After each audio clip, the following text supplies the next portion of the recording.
today we're going to work on your posture in regards to this stuff's great. I just want this a little taller. Yeah, so the knees aren't going to be as flexed. The handle will then come up a little high, so you'll start to look like that. And then from this angle, we're not going to move laterally quite as much. So as you start to move back, you'll see your head move down because you're trying to essentially, you think you're lifting your head when I can guarantee you that's not the case. You're lifting the head, topping the golf ball conjures up the images of lifting your head. I can assure you that's not the case for you.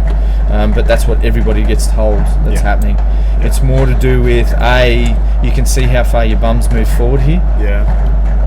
Because your knees were so bent at address. So all you're doing is zeroing out and essentially getting a good balance point. So your head hasn't moved up at any stage. You've moved back, so sometimes you may hit up on it, which then causes you to hit halfway up the ball and top it and go along the ground. Not from you lifting your head, because your head's actually gone down and back.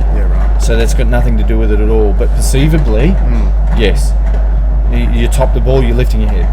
Okay, and that's across the board, and I see that non-stop and hear it non-stop from people that are probably uneducated. So the good guys that do videos and things like that, very, very rarely will talk about lifting your head. Very rarely will talk about, very rarely will you know about them to start off with, because the internet gurus, probably on a majority, not all of them, but on a majority, aren't the guys that I'd ever listen to. Period. The guys that do good videos you never have heard of, and you probably wouldn't be able to understand them because they're talking on my level, probably not the average person's level in regards to mechanically what's happening. Okay, which is difficult because there's some really cool people out there that are doing really good videos, and there's some really interesting humans out there that should never ever put their face in front of a camera. Okay, so from my aspect, straighten here, we're going to put some pressure on this foot and keep it there, and we're going to keep this level here. And after that, I don't really care from out of today,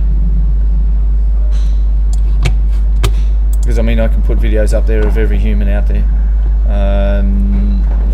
in regards to every elite player out there, and this is just one of them. And certainly when they took this footage, Stewie wasn't playing that well. After they did this, he was playing quite nicely, and that's when he shot his 59 and won that event and yada yada yada. But when we start looking at what these guys look like at address, a lot straighter in the knees. They've got a little bit more tilt this way. They've got a little bit more pressure. He's standing on force plates there, by the way. So we've got what pressures in his feet and where. We know that the best players in the world have roughly about 55% of their pressure in their left foot. And then from there, they really don't move. Stewie does move here, up ever so slightly, but we're talking about a different level athlete, and he's moving slightly up with his head there, and he loses and changes the pressure a little bit differently than what we'd like.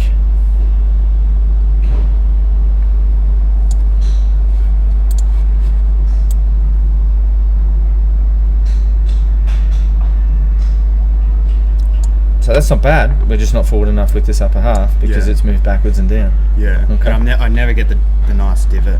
Of course. So I know that's how I know. Obviously, doing a lot wrong. So now it's time that we get you set up a little bit better. And then go from there. Sounds good. Okay.